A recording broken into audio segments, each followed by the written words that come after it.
thanks for being here for this episode. You know, in this episode, we're going to talk about something called deck building.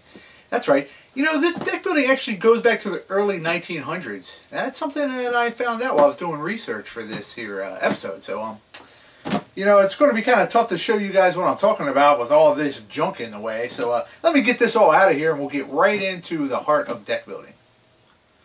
Okay, so as I said earlier, deck building really originated in the early 1900s by Miss Victoria Maitland of England. It was around the 1970s when deck building finally came over to the United States, but it wasn't until 1992 when it really exploded.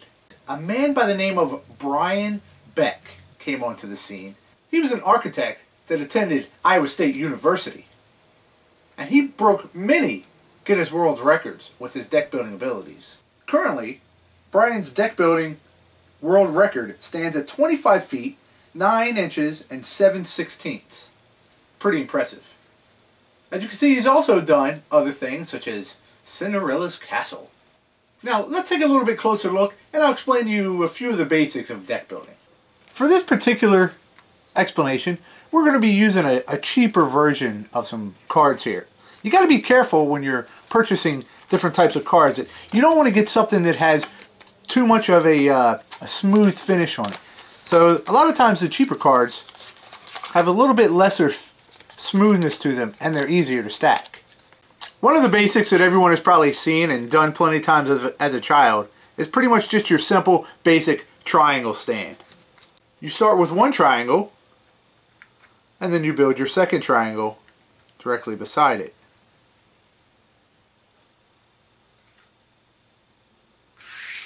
Not quite as easy as it looks, as you can see. Now, once you have your two triangles set, you simply add a card as a roof, and then you'll put another triangle on top of that one.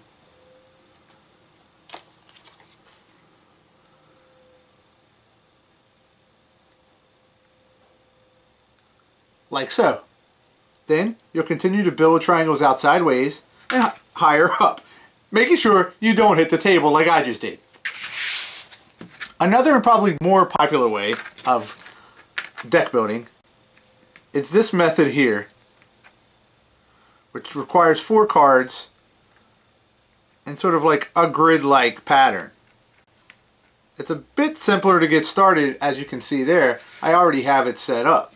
Then what people will use is called a fence to go around the outside, or you can continue building this grid pattern until you have a larger area or a base of cards. It's much simpler to build your cards on top, and then from that position you can start to build another grid on top of that, which I won't do right now, but you get the idea. It's very difficult.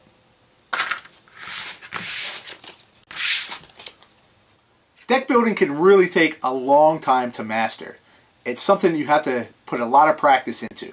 And also, you don't always have to just use standard playing cards or the bicycle playing cards.